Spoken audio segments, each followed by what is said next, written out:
I think I'm losing my mind. Assalamualaikum warahmatullahi wabarakatuh. Halo, perkenalkan nama saya Rima Oktavia, mahasiswi Universitas Pamulang, Prodi Akuntansi kelas 03 Saka 001. Pada kesempatan ini, saya dan teman-teman saya akan mempresentasikan atau menjelaskan mengenai siklus penggajian. Nah, apa yang tadi saya sudah bilang bahwa saya di sini tidak sendiri, saya di sini bersama dengan teman-teman saya berikut yaitu. Halo teman-teman, perkenalkan nama saya Rina Isnaini. Halo teman-teman, perkenalkan nama saya Kintania Rizky Putri. Dan kenalin nama gue Ayrul Falah.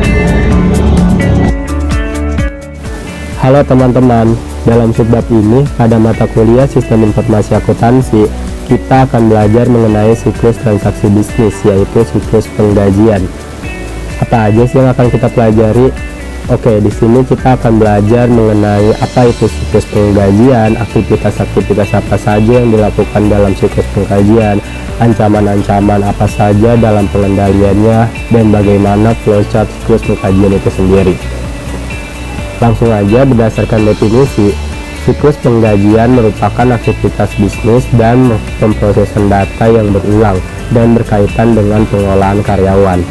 Pemrosesan data dalam siklus pengkajian biasanya berkaitan dengan pajak penghasilan yang peraturannya sering berubah, dan itu mengakibatkan sistem pengkajian selalu melakukan modifikasi secara berkesinambungan.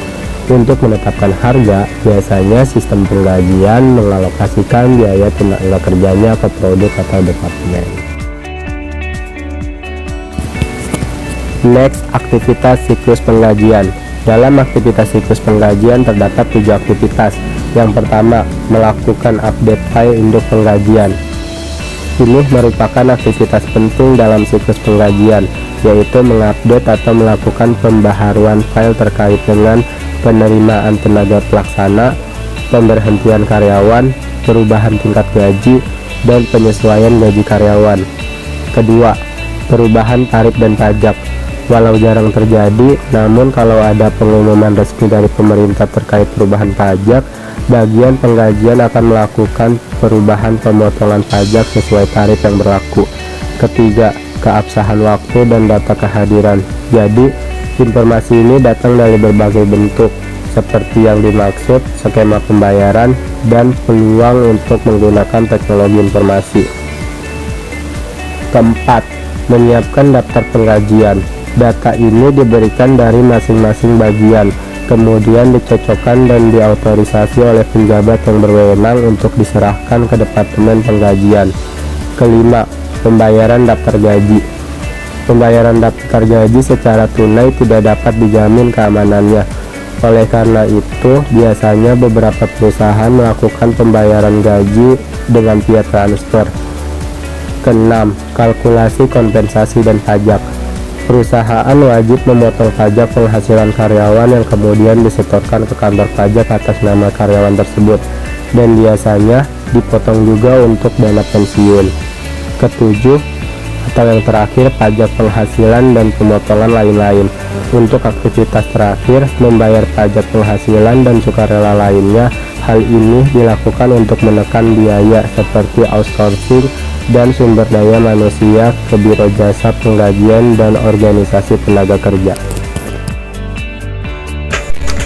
Pada saat pengendalian pembayaran gaji, ada beberapa hal yang penting menjadi perhatian, yaitu pertama, otorisasi transaksi penting dilakukan untuk mengurangi timbulnya penggelapan gaji oleh pihak yang tidak bertanggung jawab dengan mengganti nama pegawai yang tidak aktif.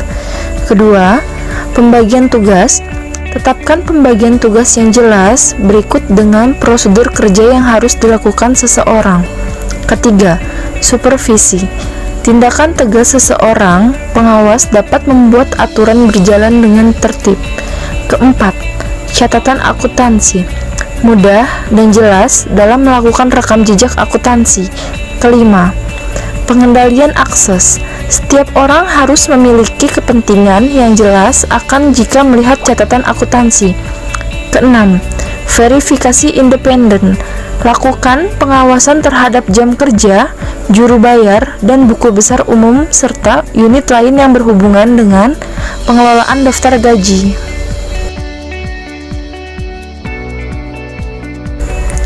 Dokumen yang digunakan dalam siklus penggajian. Pertama, dokumen pendukung perubahan gaji dan upah. Dokumen-dokumen ini umumnya dikeluarkan oleh bagian kepegawaian berupa surat-surat keputusan yang bersangkutan dengan karyawan. Kedua, kartu jam hadir merupakan dokumen yang digunakan oleh bagian pencatat waktu untuk pencatat jam hadir tiap karyawan. Ketiga, kartu jam kerja merupakan dokumen yang digunakan untuk mencatat waktu yang dikonsumsi tenaga kerja.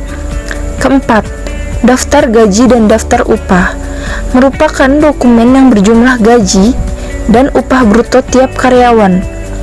Kelima, rekap daftar gaji dan rekap daftar upah merupakan ringkasan gaji dan upah per departemen yang dibuat berdasarkan daftar gaji dan upah. Keenam, surat pernyataan gaji dan upah. Dokumen ini dibuat oleh bagian gaji dan upah bersamaan dengan pembuatan daftar gaji dan upah. Ketujuh, amplop gaji dan upah. Uang gaji dan upah karyawan diserahkan kepada tiap karyawan dalam amplop gaji dan upah. Kedelapan, atau yang terakhir, bukti kas keluar merupakan perintah pengeluaran uang yang dibuat oleh bagian utang kepada bagian kasa. Berikut ancaman-ancaman dan pengendalian pada siklus penggajian. Pertama, perubahan tanpa otorisasi atau file induk penggajian, yaitu mengakibatkan kenaikan biaya jika gaji yang digunakan untuk menetapkan kompensasi pegawai ternyata dipalsukan dan menimbulkan laporan yang tidak akurat atas biaya tenaga kerja. Pengendaliannya yaitu memisahkan bagian update data pegawai dengan bagian yang memiliki akses langsung ke cek pembayaran gaji dan mengendalikan akses ke sistem penggajian. Kedua, data waktu kerja yang tidak akurat, yaitu ketidakakuratan dalam catatan waktu kehadiran dapat menghasilkan laporan biaya tenaga kerja yang salah, dan ketidakakuratan waktu kerja dapat merusak moral pegawai. Pengendaliannya yaitu menggunakan mesin otomatisasi dalam waktu kerja sehingga data mesin waktu kehadiran dapat langsung menghitung penggajian, serta dapat juga digunakan untuk merekonsiliasi data waktu kerja. Ketiga, pemrosesan penggajian yang tidak akurat. Kompleksitas pemrosesan penggajian, misalnya berbagai syarat peraturan perpajakan, dapat memperbesar kemungkinan terjadinya kesalahan dan mengakibatkan kesalahan dalam catatan dan laporan biaya penggajian, sehingga kesalahan pemrosesan data dapat mengakibatkan penalti atau denda. Pengendaliannya yaitu pemeriksaan kembali pada daftar penggajian, dan status pajak pegawai juga harus diklasifikasikan dengan tepat. Keempat, pencurian cek gaji atau cek gaji palsu, yaitu peningkatan biaya karena hilanglah sejumlah kas. Pengendaliannya yaitu pembatasan akses terhadap cek penggajian kosong dan penandatanganan cek, dan menggunakan rekening penggajian yang dipisahkan dari rekening pengeluaran lainnya agar memberikan perlindungan tambahan atas pemalsuan. Kelima, kehilangan atau pengungkapan data tanpa otorisasi, yaitu pengungkapan data tanpa otorisasi dapat mengakibatkan penuntutan oleh pegawai karena telah lalai sehingga data pribadinya dapat tersebar. Pengendaliannya yaitu pembatasan akses terhadap database karyawan. Pada kesempatan kali ini, saya akan menjelaskan mengenai flowchart siklus penggajian. Pada presentasi di atas, flowchart siklus penggajian dibagi menjadi beberapa bagian, yaitu pertama, kolom karyawan, kedua, kolom pengembangan sumber daya manusia atau Human Centered Design, ketiga, kolom bagian keuangan, dan yang keempat, kolom pimpinan. Pada kolom karyawan, karyawan membuat data diri yang sudah dirangkap menjadi satu. Lembar pertama akan diberikan kepada bagian pengembangan sumber daya manusia, dan setelah diproses, slip gaji yang telah divalidasi oleh pimpinan akan diserahkan bersama uang oleh bagian pengembangan sumber daya manusia. Setelah bagian pengembangan sumber daya manusia menerima data karyawan dari hasil presensi atau kehadiran, bagian pengembangan sumber daya manusia melakukan rekapan presensi dan akan diberikan kepada bagian keuangan.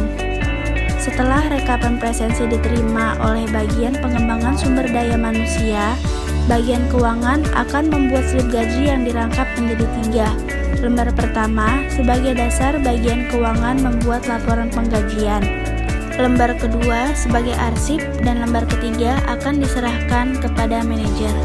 Setelah pimpinan menerima slip gaji dari bagian keuangan, manajer memvalidasi sehingga menjadi slip gaji yang telah divalidasi menjadi 2 rangkap.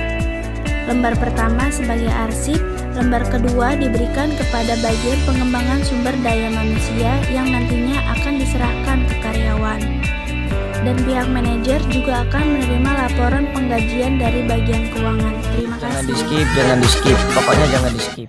Thank you. Arigatou gozaimasu. Jazakumullah khairan. Terima kasih. Wassalamualaikum warahmatullahi wabarakatuh.